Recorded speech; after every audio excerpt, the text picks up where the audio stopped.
This week, I've been enlisting email warm-up buddies, warmies as I call them, and since I've just enlisted them into a daily commitment of reading and replying, I thought I'd lighten the load with some ironic humour and some seriousness about being oversubscribed. A friend, one of my warm-up buddies, you know who you are, inspired this after replying to my last email newsletter.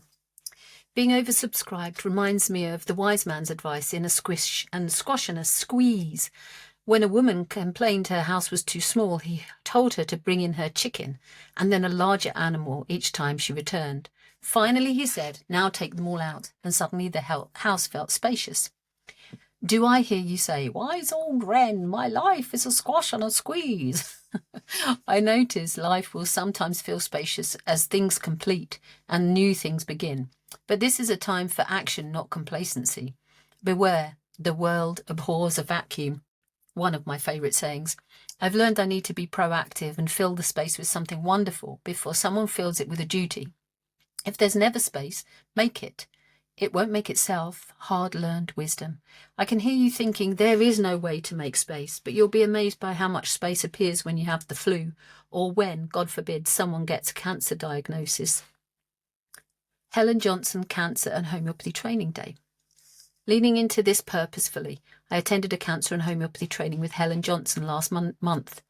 Our Homeopathy is Changing Lives podcast episode featuring her airs on the 3rd of March. I sadly missed one of Hilary Dorian's, but I am powerfully hopeful that she soon will produce a course. She's listening, and I'm still hoping to interview her for our podcast. Podcast links are now here in the written email. Helen's biggest message: it is observed that people who succumb to cancer often let their energy hemorrhage, those carcinosin types as us homeopaths would call them, the classic cancer personality. Does it sound familiar? It sounded way too familiar to me. Ones who survive a cancer diagnosis are almost exclusively those who start to give themselves the priority. So, dear warm-up buddy, your first email is a beautiful anti-cancer remedy. Create space. Don't expect it to create itself. And if you would like to buy a copy of my 13 Weeks to Recover the Real You workbook for the burnt out, this would hold your hand in the process of learning to make yourself a priority. Warmest wishes, Wren.